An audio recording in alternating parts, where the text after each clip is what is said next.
Greetings. Hello.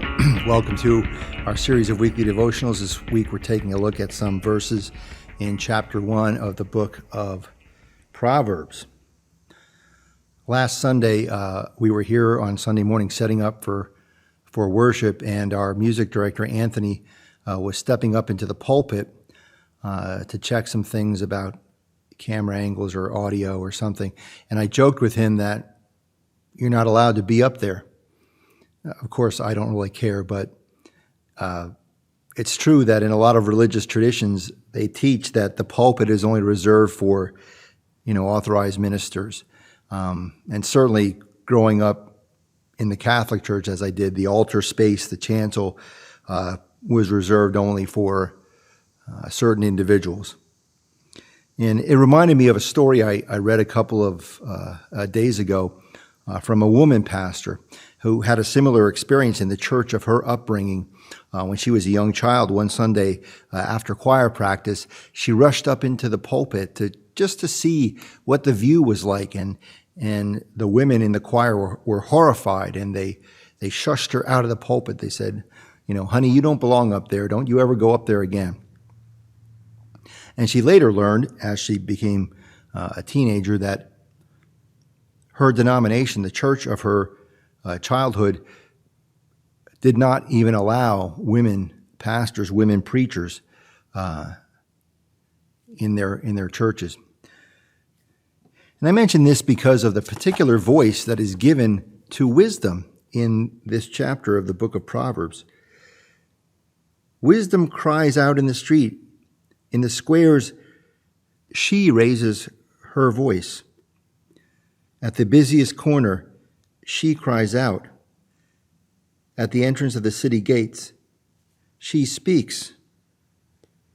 Give heed to my reproof. I will pour out my thoughts to you. I will make my words known to you.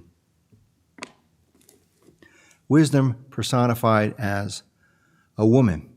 And this verse, this passage, these few verses, I think, remind us that wisdom often comes in people and voices that we may not expect. I know when I'm looking up some kind of theologian, some kind of perspective or interpretation of a Bible passage, I certainly have my favorites, my go-tos that I go to week in and week out. And you can get into a bad habit of only limiting yourself to certain voices. These are the voices of wisdom. But this passage reminds us that wisdom comes in the voices of women. Wisdom can come in the voice of the voiceless, of the marginalized who often don't have a voice. Wisdom can come from leaders of other faiths and other traditions. We are to be open to hearing wisdom in many voices, and I think that can be a good example and lesson for us in our life together as a congregation. So often we're okay with a president of consistory serving for years and years. A church that I was a member of, the consistory president was his term was 39 years, I think, when I left. We hear of Sunday school teachers who run the program for decades. People in the kitchen run the kitchen for years and years, and no other voices are allowed.